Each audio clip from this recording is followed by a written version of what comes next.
actually broke the walls of Yerushalayim. That was 3 years later.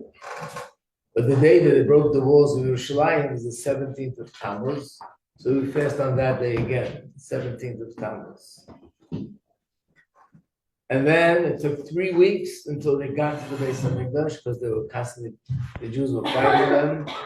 And they finally got to the Beis Hamikdash 3 weeks later on Tisha B'Av, and they burnt it down. And that's another fast day that we fast. And then there's a 4th day that we fast, and that is after the base, everything, the Golus are ready, the exile began. Nevertheless, the king of Babylon allowed a Jew by the name of Gedaliah ben Achikam that he should still be in charge of the community that lives in Israel. He'll have a position like a governor, so to speak. And there were Jews who didn't like the plan, whatever the reason were, and they actually killed him. He was assassinated. And after that, he attacked the Jews with more intensity because they went against him. And that day is another fast day. That's called Tzom Gedalia, the day after Rosh Hashanah. So during the summer, we have actually not just a day or two, we have just 3 weeks that there are laws pertaining to those 3 weeks. And in fact, it's known by that name, the 3 weeks. During these 3 weeks, we don't have weddings. You're not allowed to, you don't take haircuts. You don't buy new clothes. It's 3 weeks of mourning the destruction of Beis Hamikdash. So in the 1970s, the Rebbe spoke about that, being that we're mourning the destruction of Beis Hamikdash, but it's not enough just to mourn. We have to say to ourselves, what can we do to reverse the situation? Because if somebody's chas v'shalom sick, you're very sad that they're sick, but that's not enough. You say to yourself, what could I do to make this person healthy? Should I bring him to a doctor? Should I bring the doctor to him? Should I get him the medicine? Should I do this or should I do that? What can I do that the person should become well? So to cry about the Beis Hamikdash is one thing, but then we also have to think, what could we do to bring back, we should have the Beis Hamikdash. And of course, the answer is anything positive, any mitzvah, any learning Torah, tshuva, everything brings the world closer to Beis Hamikdash. But there's something very specific about building the Beis Hamikdash. And that is, there's one of the Svarim, one of the books of the Navi. This is in the second column. You'll see there's a book called Yecheskel. Yecheskel is the name of a Navi, of a prophet, that he was in Babel. He was in Golus. He was in exile in Babel. And then one day, there was a prophetic message, a prophetic vision. An angel came to him, and the angel took him to Yerushalayim, and he showed him the Beis Hamikdash being built again. It means actually the 3rd Beis Hamikdash he showed him. And he gave him a stick, like a ruler, and told him to measure each thing. So there are 3 chapters where it talks about all the measurements. This is this measurement, this is that measurement, this is another measurement, details, as if you're going to build it tomorrow. So after that, he said to Hashem, this is what it says in the Medrash. Hashem said to him, now go back to the Jews in Babel and tell them everything that you saw. So he said, what's the point in telling them what I saw? They're not building it anyway. It's almost like teasing them. They're in Golus. They can't build it now. So why should I tell them about how to build the Beis Hamikdash? So Hashem says, so just because of that, my home should be destroyed. Go tell them about the building, give them all the measurements, tell them exactly in detail how to build. And if they learn about these measurements, I will consider it as if they've actually built it. That's what it says in the Medrash. So we know that Torah is not a game for little children. What does it mean? I'll consider it as if, but there's no Beis Hamikdash. We not make believe that there's a Beis Hamikdash. What does it mean? So clearly it means that even though they're not physically building it, but if they learn about the laws of building the Beis Hamikdash, how it was built, that in itself means that we'll be building it more spiritually, which will help to bring the Beis Hamikdash built physically. That clear? So during the 3 weeks, The Rebbe instituted, and now it became a very, very much accepted around the world. In fact, since then, there are hundreds of books that have been published about studying the Beis Hamikdash, how it was, and what it looked like, and the measurements.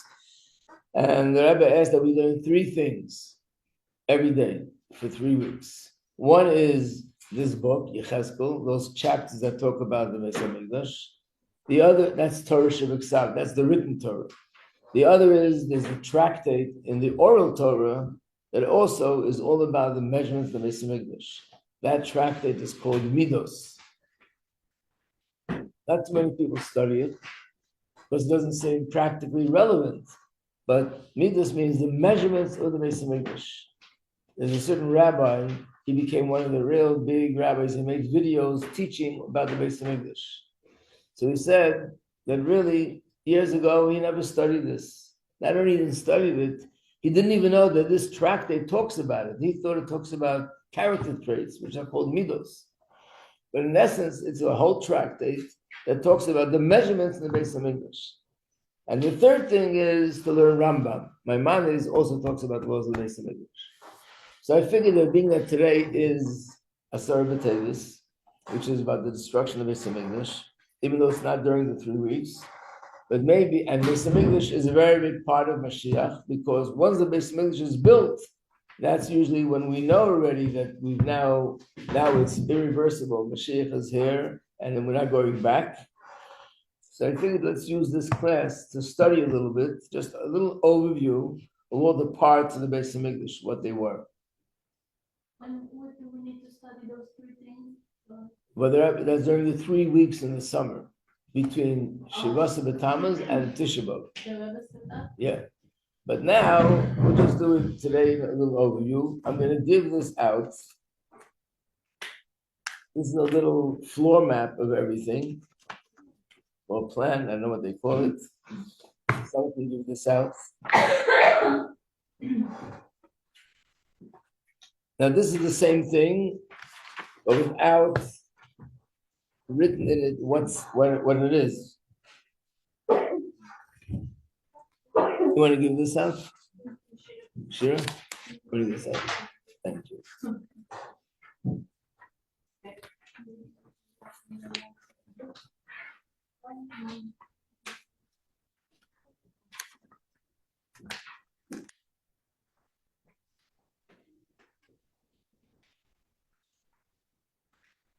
Oh, I'm afraid I don't have enough. Let me see. 1, 2. No. They're the same, but one of them just has numbers, and the other one have numbers? Oh, sorry. It's the same one. You're right. It's good that somebody is thinking. I didn't eat today, so I wanted to give this out.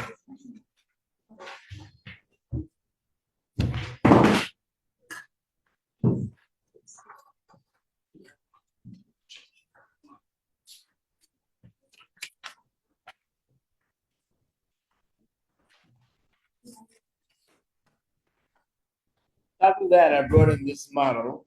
This is a little miniature model of Beis Hamikdash. Where did I buy it? So I'll tell you a little secret. Actually, it comes in a box. Little pieces. Now I made it, the girls here made it. And they wrote down each thing, what it's all about. I'd like to put this somewhere in the middle so everybody could see it. What? It looks like a pushka, but this is what we're going to learn now. What? This is a part of the Beis Hamikdash. I don't know if this is going to do the job. Where's that big stick that Mrs. wrote? She can't pack it. The kids probably took it away.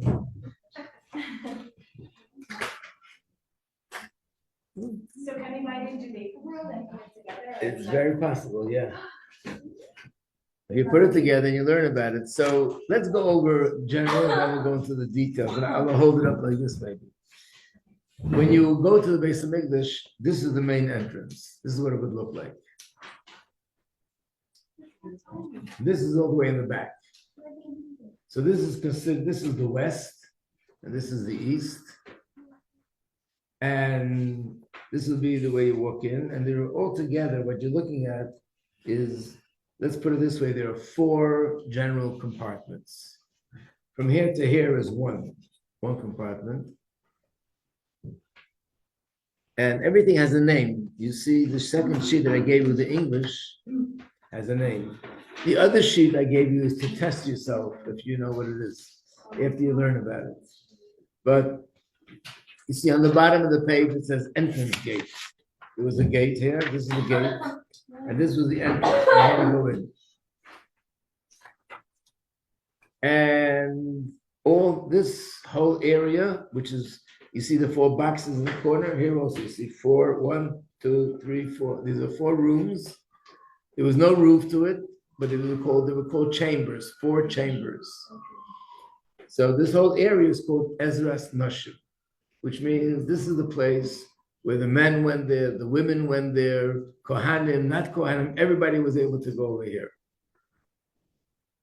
Then comes the next part.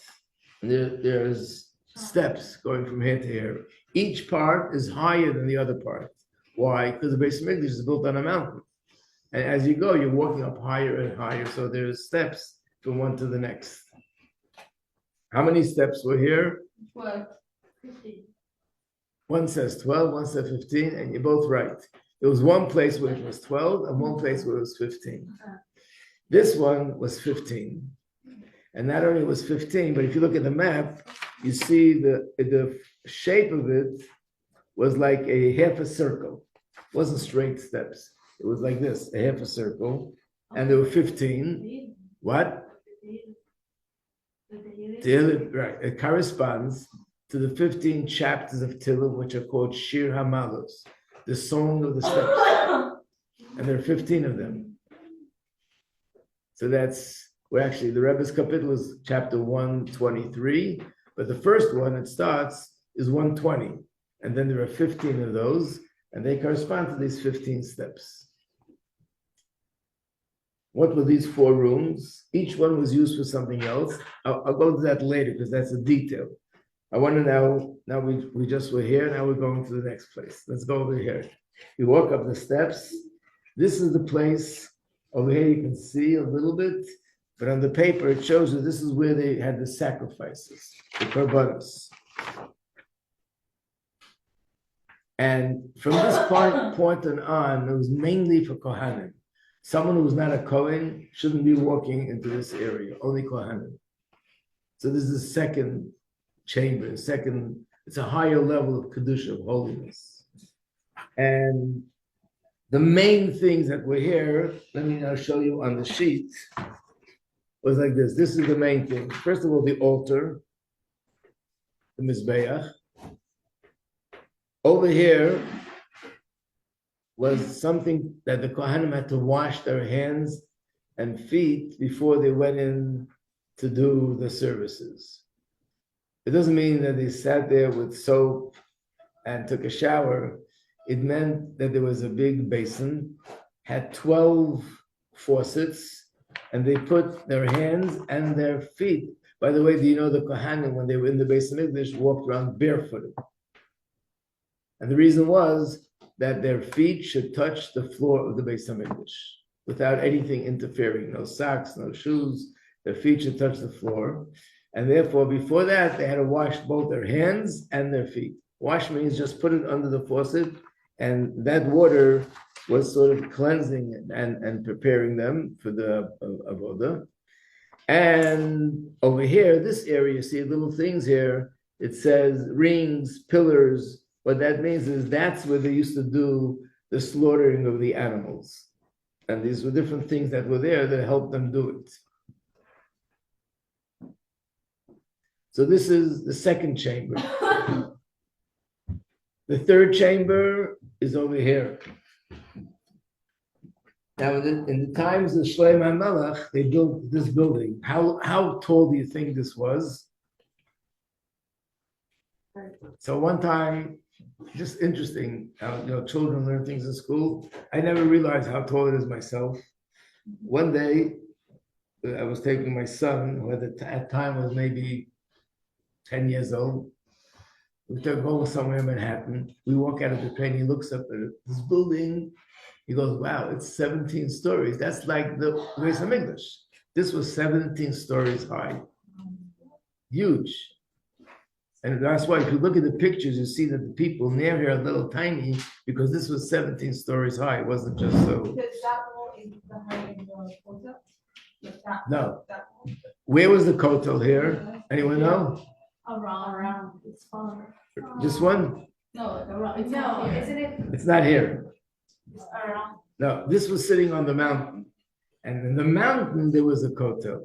And that wall is the wall on this side, which corresponded to the Holy of Holies. That wall was over here somewhere. And the wall that's standing today at the kotel used to stand like by the mountain over here. And there was a wall around the whole mountain. So this is the second part. Now, when we go into the third part is in this building. There are two parts of this building. The first part is called Kodesh, and the second part is called Kodesh Kodeshim.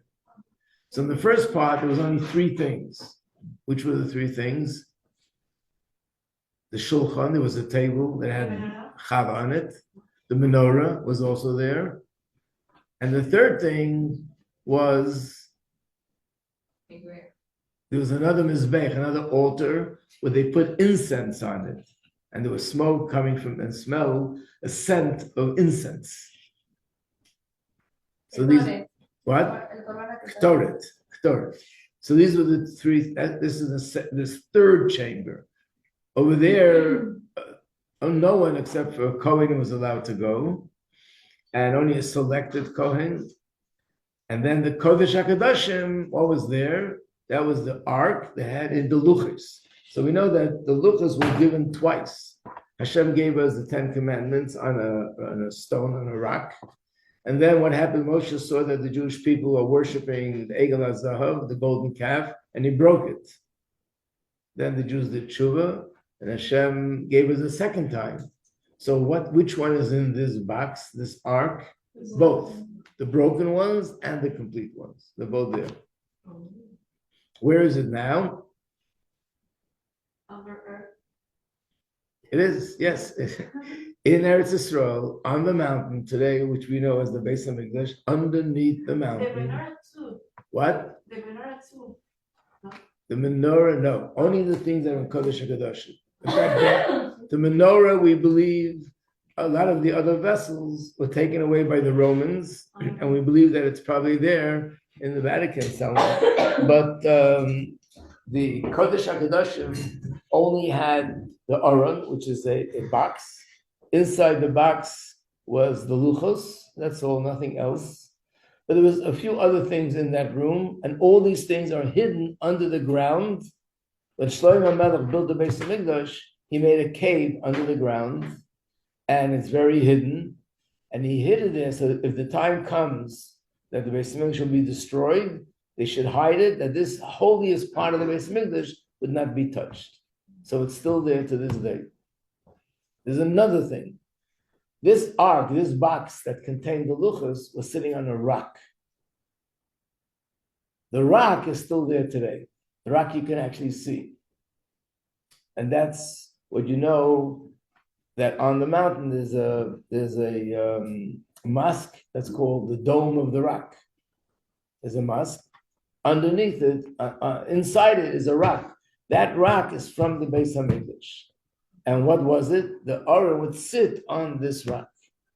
And the Gemara says it's not an ordinary rock. When Hashem created the world, he created the world from this rock. He formed the whole universe. Why did they build the mosque? Why did Hashem let it? Or Israel, whoever, I don't know. Not Israel. It's Hashem allowed it. I mean, it's been in their hands for 2,000 years. So this rock was there in the first Beis Hamikdash, and it was there in the second Beis Hamikdash. The only thing is, in the first Beis Hamikdash, on the rock was the Aron and the Luchos.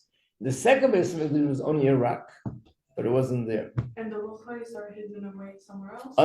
No, the Luchos are all together hidden in the same spot somewhere in the mountain. I once was in a car. The driver was Jewish, but not a religious driver. And it was during the 3 weeks. So he mentioned something about Tisha B'Av. So then he says, I heard that the Ark and the Luchas, or whatever he called it, they're buried under the mountain somewhere. I said, yeah, that's true. He says, wow. Could you imagine if they would find it? The archaeologists are looking, maybe what would happen if they would find it? I said, well, that would be amazing. Could you imagine how much money that would be worth? What is written in the Luchot? What was written in the Luchos? Yeah. What it says in the Chumash, the Aseret HaDibrot. Whatever you find in Parshat Yisro, the whole Aseret HaDibrot, that's written in the picture. They just make one word, but in the actual, there was 620 letters on which is the They whole were like through and through engraved. In other words, the hole went all the way through. It was empty from one end of the stone to the other end of the stone. and they were like rectangular or curved, because I heard that they were two theories. The Rebbe's opinion is that they were straight, like rectangular, not curved. And based on the Gemara and other things about the measurements of the luchas, the Rebbe is very particular that if you make a picture of the luchas, it shows you'll see it's always straight. In any Chabad book, if you make a picture of luchas, it's always straight. Yeah. So how does the other one come from? So I heard different theories. If that's the case, where did it come from that everybody makes it like that? I'm not sure. I remember reading, but I don't remember what I read. It's one of the only things I ever forgot. Yeah. So these are the 4 compartments. In fact, in Chassidus, it says that this corresponds to the 4 worlds. The Holy of Holies, that corresponds to Atzilus. The next compartment, which is Kodesh, that's the world of Bria. The next compartment is the world of Yetzirah, and the final compartment is the world of Asiyah. Now, did you ever see a picture of the Beis Hamikdash and women are on top like on a porch on top watching? So that's over here. This spot is where, but women weren't always there. They always went here. But once a year, on Simchat Beit HaSheva, there was dancing and singing. When there's dancing and singing, then it's more appropriate that the women and men are not mixing. So then the women will be over here. How did they get here? They don't have it in the model, but it looks like there was a staircase over here. And from the staircase, they went up, and they would stand all around, and they would watch the dancing and singing from on top.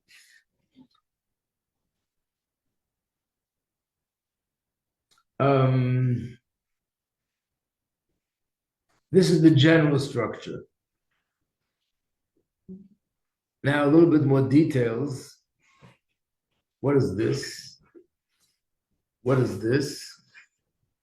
And what is this? So the answer is there were different gates in the Beis Hamikdash, like doors. The Gemara calls them sha'orim, gates to go in and out. And some of these gates were designated for specific things. Like, for example, over here, there's steps, and it says, the girls did this, they made the little signs, you can't read it. I'm going to send it soon down the table so you can want to look at it.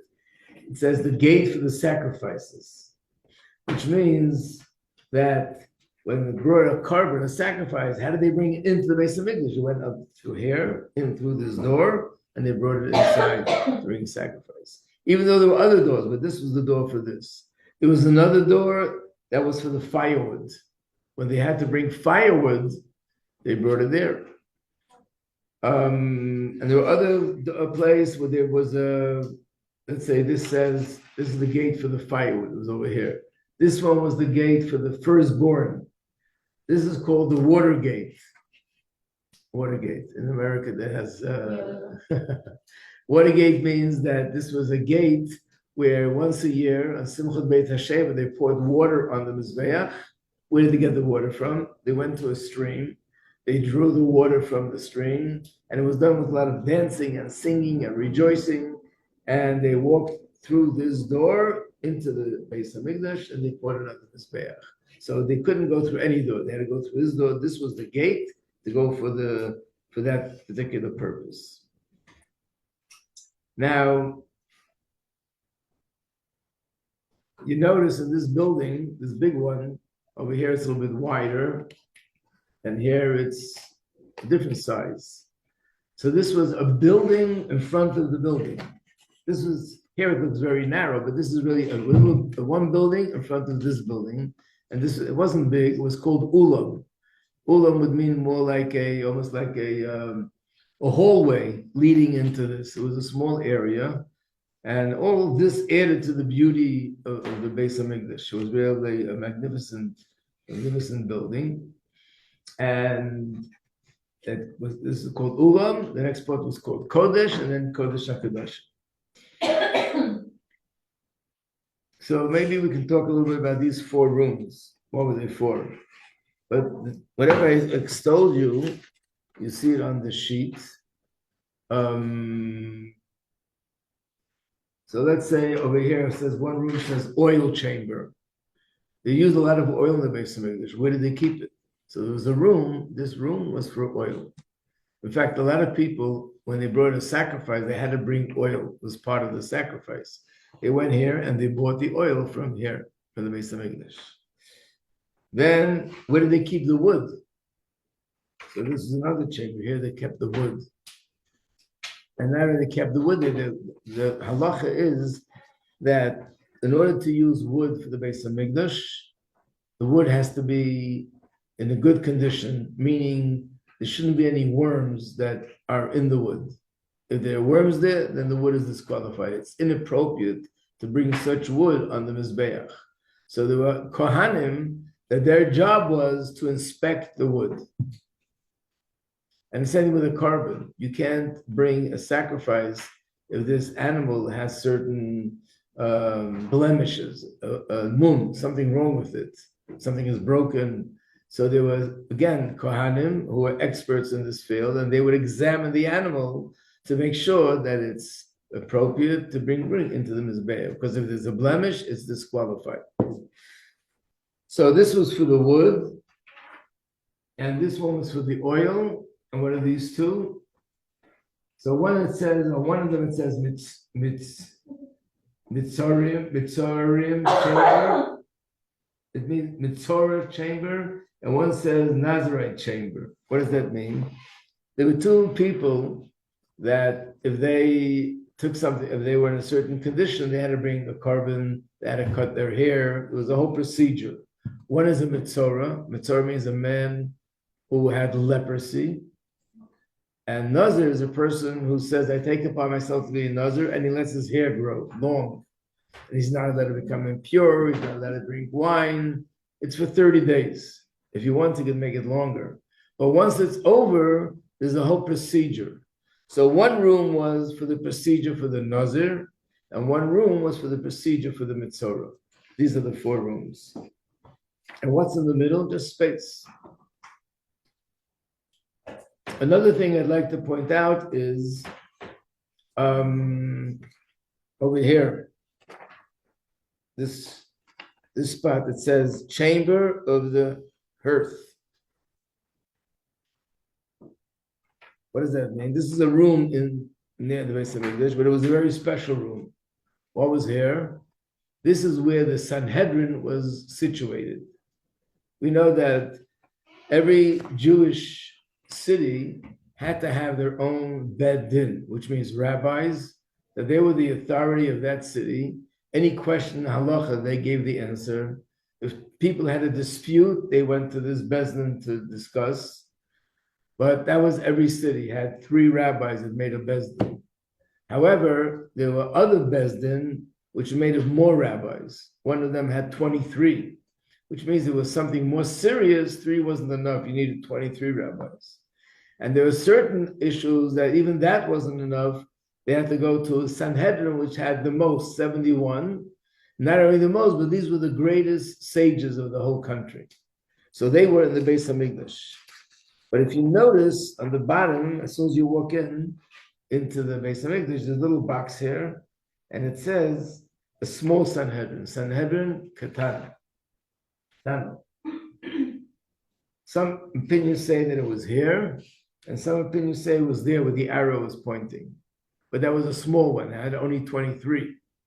And then the bigger one and the biggest in the whole world was this one over here that had not 23, but 71 great rabbis who were the authority of Torah in those days. And therefore, in those days, there weren't different customs about most things. If there was any question, any opinion that we didn't know what it is, they went to the Sanhedrin, they would vote on it, and that's why it was an odd number, 71. And whatever the majority says, that was the halacha. Why does it go by majority?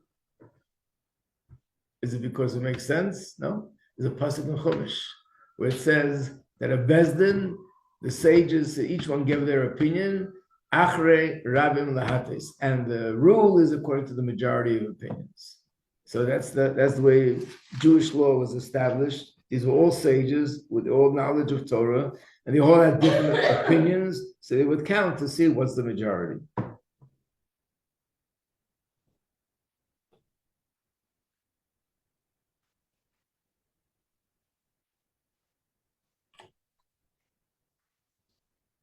I should send this down a little bit. You can look at it and you'll see that there's also little papers that have written on it what it is. But this, you can just take it and pass it down.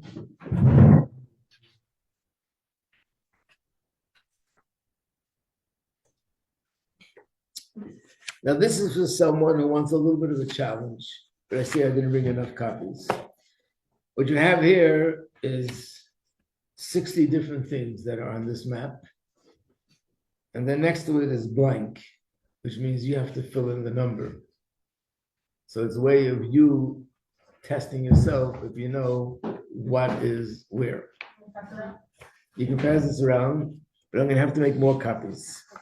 So this is what I have. I can see Petra really wants to give Petra. And Khan as well. Oh, I have another one. There's another one.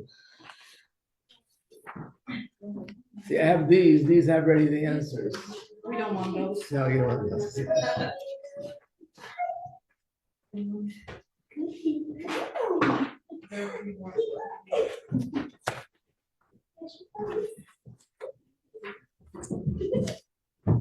Hello? So when you had Simchas Beis HaSheva, when they had Simchas Beis HaSheva, and we know they were dancing 7 days, 7 nights in a row, and this was the happiest time of the year. Where was the Simchas Beis HaSheva? Where was it? That was in this spot here, this space. That's where all the dancing was. And again, this is the women would be on top in that gallery on top, and they would watch. And all the men were there, and probably there were a lot of people who couldn't even fit in, so they had to be on the outside. But that was the Simchas Beis HaSheva. Now, you mentioned before there was also 12 steps. Where were the 12 steps? The 12 steps were here. Going from the part that has the Mizbeach, going to the big tall building, there were 12 steps to one of those buildings. These 12 steps, according to some opinions, that's where the Levium would stand. You know, when in the Beis Hamikdash, the Kohanim would give a bracha every single day, and the Levium, when they brought a carbon, they would sing. Some Levium sang with their vocally, some played instruments. But where were they all standing? There could have been a lot of Levium. They were standing on the steps. These steps, the 12 steps that are facing the Mizbeach. That's the spot where they were standing. And of course, every little thing here has a purpose, and that's why you have everything that's written there. But like I say, it's very hard to go into every single detail. So that's why I just wanted to give a general overview. One more thing. What is it called when the Kohanim go up to give a blessing to the whole community on Chagim? What do we call it? Birchas Kohanim. Any other name that you know? You ever hear the term duchening? Oh, yeah. People think that it's Yiddish, but no, duchening is that it's a Hebrew word. But why do they call it duchening? The word duchen means platform. In the Beis Hamikdash, there was a certain platform where every day the Kohanim would go on that platform, spread out their hands, and give a bracha to all the Jews. It was a mitzvah. Where's that duchen? I don't think you can see it on the model, but over here, you look closely. After you go up these steps, there's lines, and it says duchen, D-U-C-H-A-N, duchen. That's where they were standing. So I don't want you to get lost when you go there. You'll know exactly where to find what. Thanks. I thought it was a Yiddish word. And I also thought so until I began to study a little bit. I found out.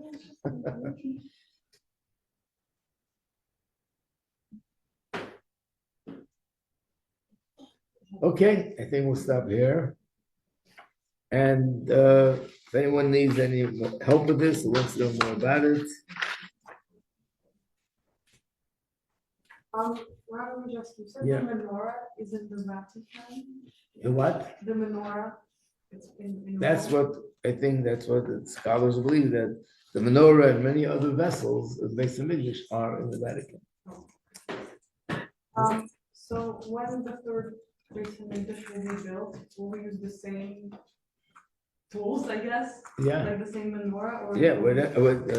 The menorah probably will be returned to us, and whatever else they have will be returned to us. They'll probably give it very happily. Yes. Okay, a good Shabbos, everybody. And again, reminding anybody that doesn't feel well, do not continue to fast.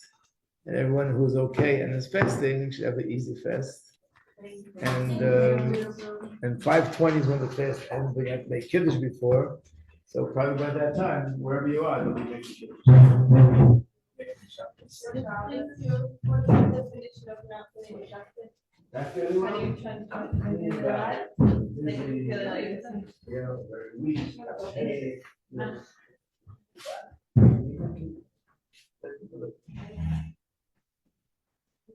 At the end of the day,